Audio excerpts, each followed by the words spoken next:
นะ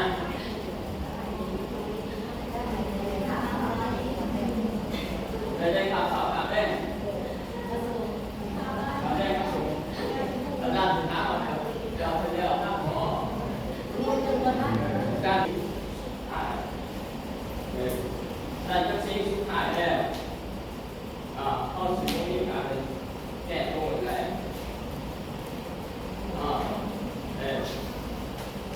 ถ้าต้องพิจารณาก็ถ้าหมดจำเป็นนี้มันขาดก็เสียอยู่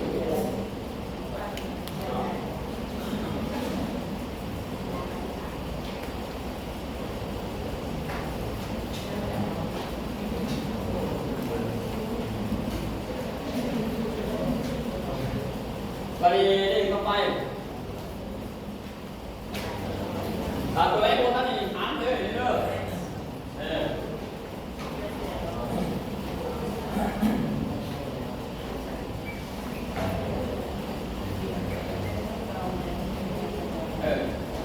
ยังได้ก็ไม่ต้องขอใจร้อน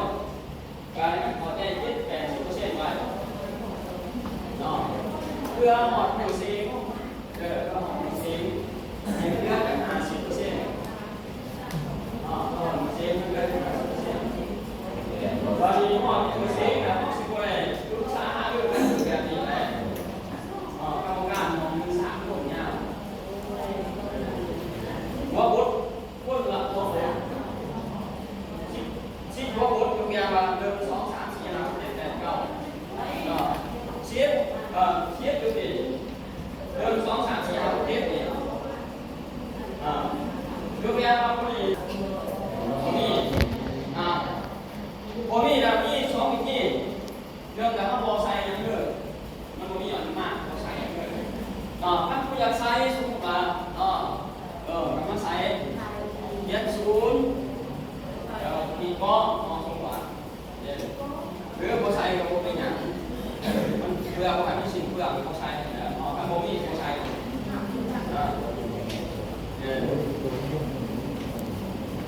ตอนนี้นี่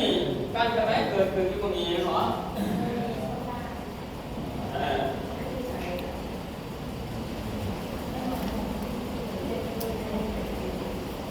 การกระแทกเกิดขึ้นที่ตรงนี้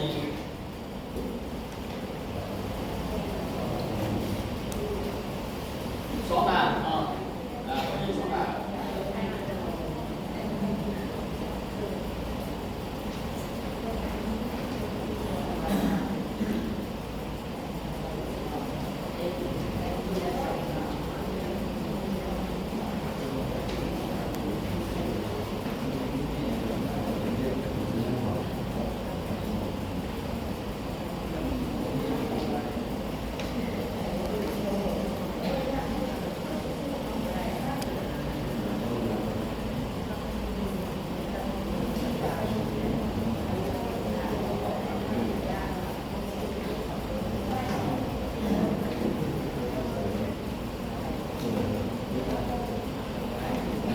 นี่การกระแทกเกิดขึ้นยุคที่ยุคพอแล้วพร้อมที่ไหนยุคเดียวเนาะยุคเดียว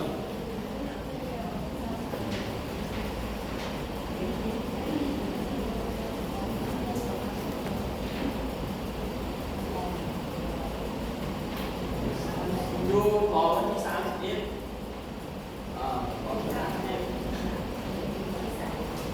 ด่าน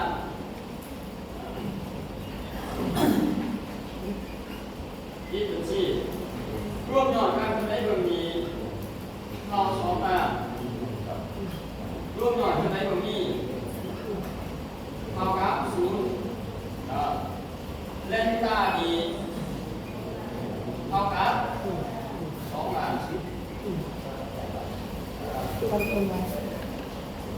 ยอดเพียงกับ2 ด่าน